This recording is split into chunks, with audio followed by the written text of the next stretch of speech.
धन केंद्रित हो गया। तो जितने भी लोग आध्यात्म में आते हैं ना, वो घूम फिर के वो धन, उनके धन में ही मैं आपको ज्ञान दे रहा हूँ, आपको कोई बात बता रहा हूँ, तो आप भी है ना सुनोगे तो जरूर, लेकिन थोड़ा ऐसे डरते डरते सुनोगे, किसी कोने में अपने आप को ऐसे बचा के रखोगे कि अभी देखो महाराज सब करेंगे करेंगे करेंगे, फिर थोड़ी देर बाद में खट से बात करेंगे कि बच्चा इतना पैसा दे दे, तेरा कल्याण हो जाएगा, या फिर ये पूजा करा ले, वो पूजा करा ले, उसमें इतना खर्चा है उतना खर्चा है। तो ये आध्यात्म है क्या? ये कोई अध्यात्म नहीं है। तो इससे ना आपका भला हो रहा है ना इससे मेरा भला हो रहा है।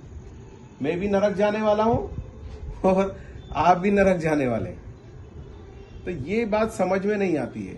ये पूरे जो जिसको बोलते हैं वीतरागी, यानी निष्पक्ष भाव से, मुक्त भाव से, कोई कामना रहित होकर के, जब कोई किसी को अपेक्षा रहित, कामना रहित होकर के, जो परमात्मा में अपने प्राण को स्थिर करके, है ना, अपने मन को परमात्मा में स्थिर करके जब कोई वाक्य कहता है ना, तब वो ब्रह्म वाक्य होता है, तब उसका जीव पे असर होता है।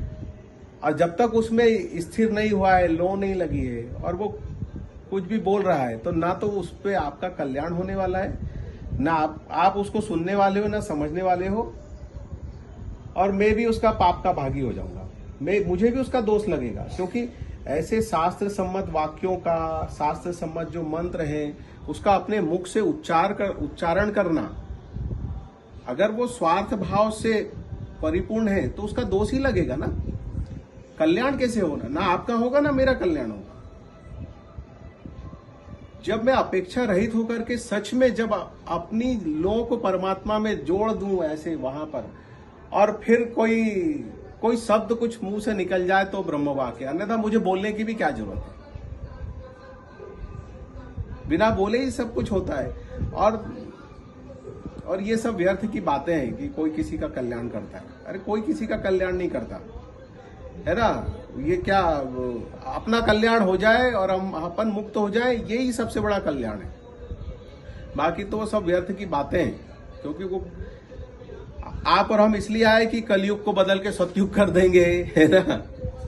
अरे जिस गति से जैसी कलयुग की चाल चल रहा है, वो कलयुग चल रहा है। सतयुग का अपना समय था, द्वापर का, त्रेता का अपना, ऐसी कलयुग का है। हम कोई किसी का कुछ करने के लिए नहीं आए, हम अपने आप को मुक्त करने के लिए आए। और उस मुक्ति की राह में कोई जुड़ गया और मुख से दो शब्द निकल गए तो वो प्रभु का भजन हो गया, प्रभु का सत्संग हो गया। और इससे ज्यादा नाना और क्या मैं बोलूं। इतने से चीज समझ में आ जाए तो बहुत है।